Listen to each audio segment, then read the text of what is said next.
Hello everyone, it's Raevin Fields. I'm back with another video, and today we're going to be talking about the impact of teen dating violence and why teen dating violence even happens in the first place. Dating violence is much more common than people think, especially among teens and young adults.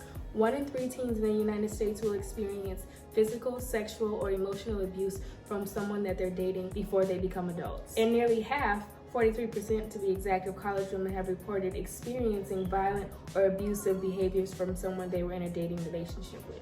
The relationship starts to get violent or abusive when communication within the relationship is not strong. So if you're not able to effectively communicate in positive and healthy ways, they feel unhappy with their partner. And no matter what they do and what they say, they can't seem to control their partner's behavior or get them to act in a way that they want them to act within the relationship. When one or more person deals with symptoms of depression, or if they have already been diagnosed with depression. If one is suffering from their own personal problems and they lack healthy mechanisms to deal with those problems in a healthy manner. Just to be clear, we are not in any way justifying these behaviors at all. We just want to make sure that you're aware of why violence happens in the first place so that we can take the necessary steps going forward to make sure that these sorts of things don't happen again. So that if you see some of these things in yourself, or you see some of these things in your partner, or even in your friendships, you're able to pinpoint them and say, that's not really healthy. Maybe you should find some healthy coping mechanisms to deal with this issue instead of trying to control or have certain powers over the relationship, because that is only going to make matters worse over time. Now, some signs that you are in a violent relationship or a relationship that can become abusive or violent are if they're frequently putting you down. This can be in private or in public. That's a bad sign. Checking your phones, emails, or passwords without your permission at all. Social media accounts too. They isolate you from your friends and family members in any sort of way. If they show extreme jealousy or have lots of insecurities.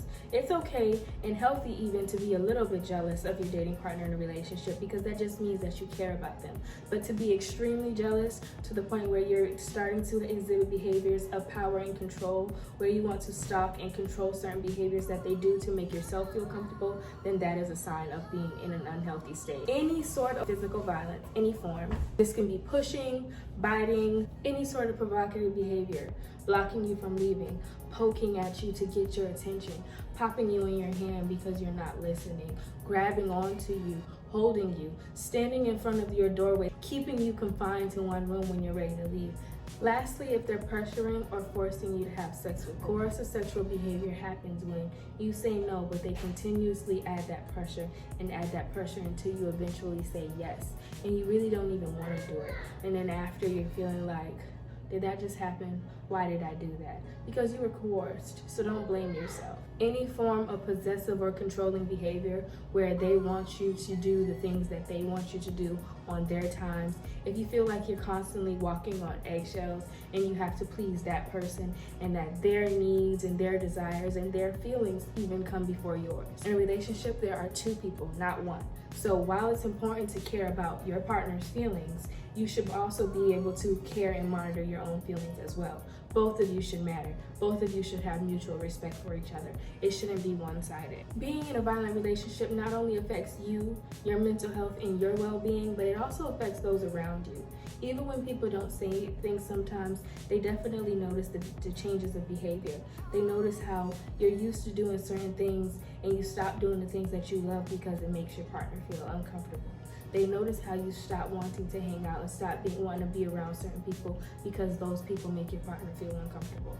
They notice how you want to stay away from people who actually care about you. So when you're in an abusive situation, whether you're not completely sure if it's abusive or not, still open up and talk to someone.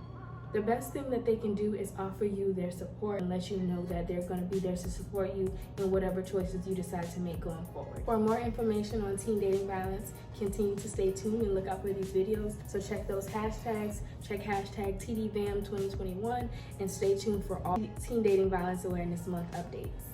Remember to attend those free webinars and get yourself some more information if you feel like you just don't have enough information. There's plenty of it out there.